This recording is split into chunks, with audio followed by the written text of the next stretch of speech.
In this video, we will show you how to use Ko-fi. If you guys want to get started with Ko-fi, you can use the links down in the description. First, search for Patreon on your web browser. Next, go to the first link to visit the website. Click the sign up free button on the top right side. You can continue with Google by selecting the option. Then choose your Google account to log into your account. After connecting successfully, click the confirm button. Now select any of the given reasons why you are here on this website. Select make money on Ko-fi and then choose a plan to earn. Click continue to proceed. Now choose a username for your account and choose a profile picture on the next page.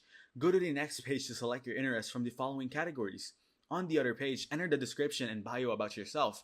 After a few steps, it will start creating your account. Once it is created, you'll be directed to your account and I'll ask you to connect a payment method. Next, click payment settings and enter the required details to add a payment method. Go to the home tab to make changes to your profile info or other information. You can track donations and memberships through your Ko-fi dashboard. So that's how to use Ko-fi. Make sure to use the links down in the description to get started with Ko-fi.